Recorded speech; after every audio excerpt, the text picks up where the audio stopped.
KuseBaltimore elinye lamabhilida agudlugu lolwandle olungaseningizimu yeTheku. Lapha kuhlala abafundi abafunda esikhungweni semfundo ephakeme iML Sultan Technikon. Njengoba kuyibangana nje laba abafundi balandwa ibhasi njalo ekseni liphinde libabuyise entambama uma sebeqede izifundo zangalolo suku. Mazwakhe ungena uhudulikho Mazwakhe kwelinye lamagumba elalela ukuthi yila zohlala kulo yena kanye nabanye abafana bathathu. Engena ehudulelikho Mazwakhe eduze komunye yembhede yayingendlelwe maqeda qonde kuleli ibhunga elilele embhedeni walo wasewendlelwe libheke phezulu licofa isibhadla lazi salo sikamakhala ekhukhweni. Ntangabashinga igama nguMazwakhe untuli sibongo la esho iyabonana. Eshelula isandla exhawula kulensizwe yayisivukile ilindele ukumemukela. Wexheko ndivuya ukwazi mina ke ndingumbalula igama kwaye nefani yami ndingumbalula kwakhona lilonke nje ungandibiza ngoMbalula Mbalula ekhaya kusemthatha kwilokishi yaseKhwezi kunyaka wami wesibini lonza wenza apha eSultan. Kusho lensizwa nayo yelula isandla ixhawula kuMazwakhe. Aqala tukwethuku meqaphelisisa ukuthi kanti lo mfazi ohlala nayo umXhosa. Kodwa shesha uphebezo umcabango ukuthi konje unyaka uyophela nini ekhuluma isiXhosa. Ashaya isikhwehlela. Usuzoshaya unyaka wesibili? Kusho ukuthi usuqweqweke wena lapha esikoleni. Akungichazela kunjani nje kodwa. Esheqaqikho Mazwakhe ekhipha itshala liphathiswe kubo endlala umbhede wakhe.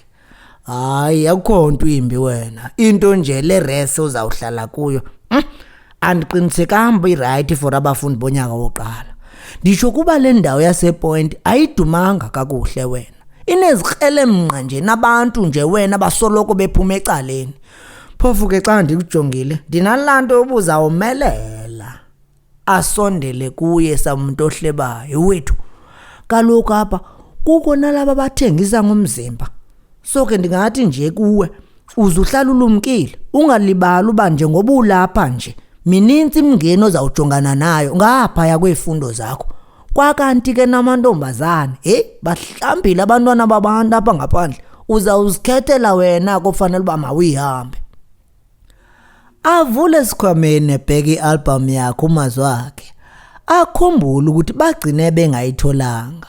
Afaka isandla ebhaketheni elingemuva akhipha isithombe sikaZolile asange alale asibeke esifubeni.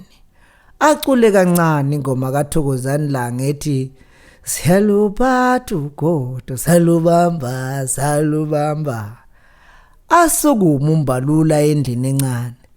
Sizawuhlala sibe bane ke kule room njengoba silapha nje kukho amagumba amabini olala.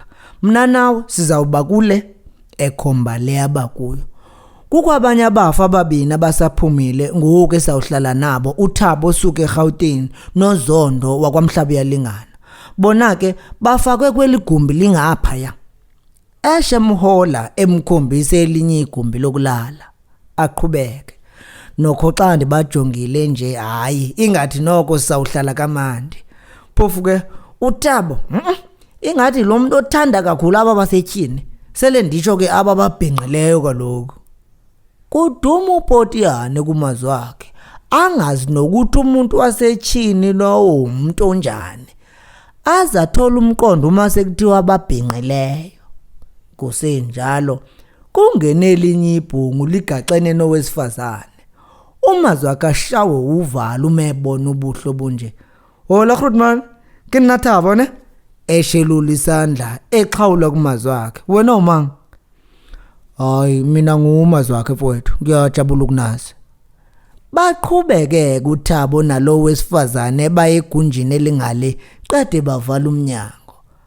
Aphuthume esikhwameni sakhe uMazwakhe athatha ipeni neheheba lephepha ahlala etafuleni abhale. Dear Zolile. Mavundla Media, shaking hands with the fourth industrial revolution. Let's go.